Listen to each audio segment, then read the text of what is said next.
ঢাকা 17 আসনে কি জামাতের কাছে হেরে যাবেন তারেক রহমান? জামাতের প্রার্থী কে এই খালিদুজ্জামান? তারেক রহমানের বিরুদ্ধে লড়তে হলে শুধু কি রাজনীতি জানলেই চলে? গুলশান বনানীর মতো ভিআইপি এলাকায় বিএনপির ভারপ্রাপ্ত চেয়ারম্যান তারেক রহমানকে চ্যালেঞ্জ জানিয়ে জামাত ইসলামের পক্ষে যিনি মাঠে নেমেছেন তিনি কোনো সাধারণ নেতা নন। তিনি একাধারে ডাক্তার, ব্যবসায়ী এবং সম্পদের পাহাড়ের মালিক। আপনারা হয়তো ভাবছেন জামাত নেতারা সাধারণত সাদা মাটা জীবনযাপন করেন, কিন্তু ঢাকা 17 আসনে জামাত ইসলামের এমন এক প্রার্থীকে বেছে নিয়েছে যার গাড়ির দামই 13 কোটি টাকা, যার বছরে আয় ব্যবসা থেকে 3.5 কোটি টাকার উপরে। কে এই ডক্টর এস এম খালিদুজ্জামান? কেন তাকে তারেক রহমানের বিরুদ্ধে ট্রাম্প কার্ড হিসেবে ব্যবহার করা হয়েছে এবং তার হলফনামায় সম্পদের যে বিশাল বিবরণ পাওয়া গেছে তা দেখে কেন রাজনৈতিক বিশ্লেষকদের চোখ কপালে? আজকের বিশ্লেষণে আমরা দেখার চেষ্টা করব এই জামাত প্রার্থীর আমলনামা, দেখার চেষ্টা করব কিভাবে তিনি তারেক রহমানের শক্ত প্রতিদ্বন্দ্বী হয়ে উঠতে পারেন। রাজনীতিতে একটা কথা আছে, ঘোড়া দেখে খুঁটি গাড়তে হয়।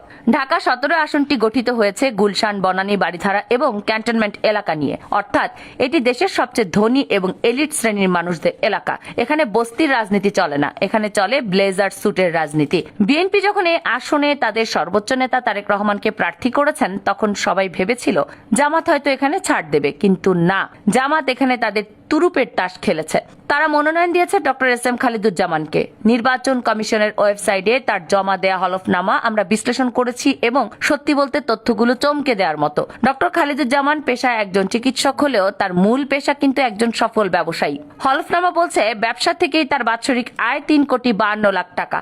একজন রাজনীতিবিদের বছরে 3.5 কোটি টাকা আয়, তাও আবার সাদা টাকায়। এটা কিন্তু চারটিখানি কথা নয়। এর বাইরে শেয়ার বাজার, সঞ্চয়পত্র এবং ব্যাংক আমানত থেকে তিনি বছরে প্রায় 12 লাখ টাকা আয় করে থাকেন, অর্থাৎ মাসে তার আয় 30 থেকে 35 লাখ টাকা। তবে দর্শক, আয়ের জন্য বড় চমকটি লুকিয়ে আছে তার সম্পদের বিবরণীতে। হলফনামায় একটি তথ্য রীতিমতো সোশ্যাল মিডিয়ায় ভাইরাল হয়ে গেছে। ডক্টর খালিদুজ্জামান উল্লেখ করেছেন তার নিজের নামে গাড়ির মূল্য 13,70,00,000 টাকা। একটু থামুন এবং ভাবুন, 13,70,00,000 টাকা, এটি কি একটি গাড়ির দাম, নাকি তার গ্যারেজে রোলস রয়েস বা ল্যাম্বরগিনির মতো আল্ট্রা লাক্সারিয়াস গাড়ি আছে, নাকি একাধিক গাড়ির মূল্য? এটি হলফনামায় বিষয়টি স্পষ্ট না হলেও এই অঙ্কটা বলে দেয় যে তিনি কোন লেভেলের লাইফস্টাইল মেনটেন করেন। যেখানে অনেক প্রার্থীর কোটি টাকার সম্পত্তি থাকে না, সেখানে তার শুধু গাড়ি রয়েছে 13 কোটি টাকার। এর বাইরে তার স্ত্রীর নামে রয়েছে 46,50,000 টাকার গাড়ি, অর্থাৎ স্বামী স্ত্রী মিলে তারা যে গাড়ি বহর ব্যবহার করেন তা গুলশানের এলিট ভোটারদের নজর কাটতে বাধ্য। টাকা শুধু গাড়িতেই নেই, ব্যাংকেও আছে।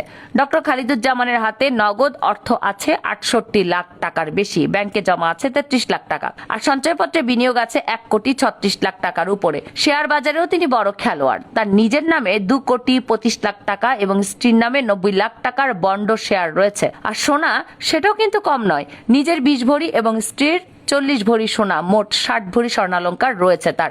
সম্পত্তি হিসেবেও তিনি পিছিয়ে নেই। খুলনার পাইকগাছায় তার নামে আছে প্রায় 129% কৃষি জমি, তবে আসল সম্পদ তার ঢাকায়। রাজনীতিতে তার নিজের নামে 2,06,00,000 টাকার এবং স্ত্রীর নামে 1 কোটি টাকার ফ্ল্যাট বা অ্যাপার্টমেন্ট রয়েছে। যদিও গুলশানের মার্কেট ভ্যালু অনুযায়ী এই দাম আরো অনেক বেশি হওয়ার কথা, কিন্তু হলফনামায় দেখানো সরকারি মূল্যই বা কম কিসে? এখন প্রশ্ন হলো, জামাত কেন একজন ডাক্তার ও ব্যবসায়ীকেই একজন হাই প্রোফাইল আসন বেছে নিল? এর পেছনে কি শুধু টাকার গরম, নাকি কোনো রাজনৈতিক কৌশল আছে? তারেক রহমানের মতো পপুলার নেতার বিরুদ্ধে শুধু টাকা দিয়েই লড়াই সম্ভব?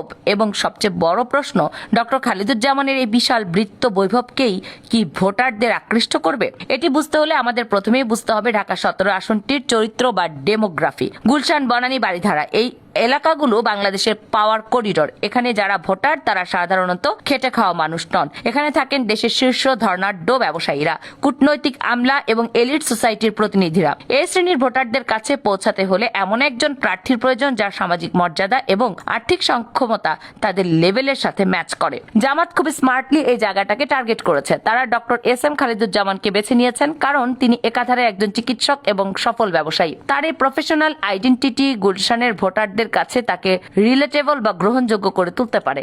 জামাত প্রমাণ করতে চাইছে তাদের দলে শুধু মাদ্রাসার ছাত্র বা সাধারণ কর্মী নেই, বরং তাদের দলে এমন লোক আছে যারা কর্পোরেট দুনিয়ার এলিট। এবার আসি মুদ্রার উল্টো পিঠ।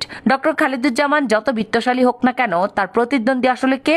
তিনি হলেন তারেক রহমান, বাংলাদেশের রাজনীতির বর্তমান সময়ের সবচেয়ে আলোচিত এবং প্রভাবশালী নাম।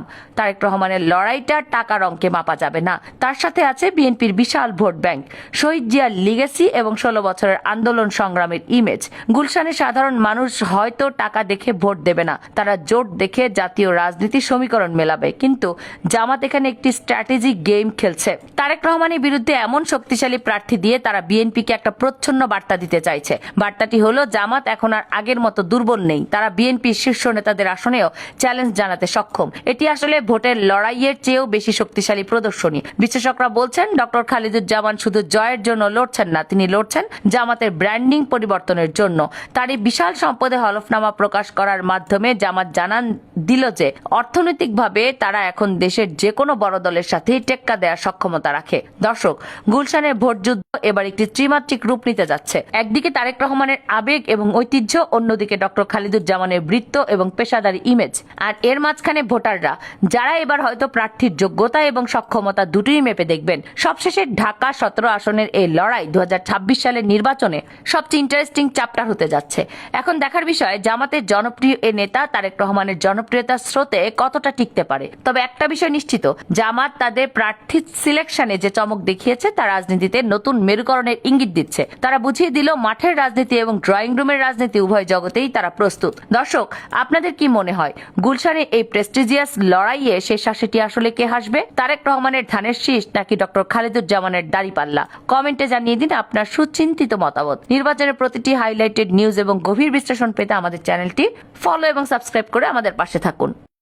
কামরুন নাহার রাখি, কেএনআর মিডিয়া।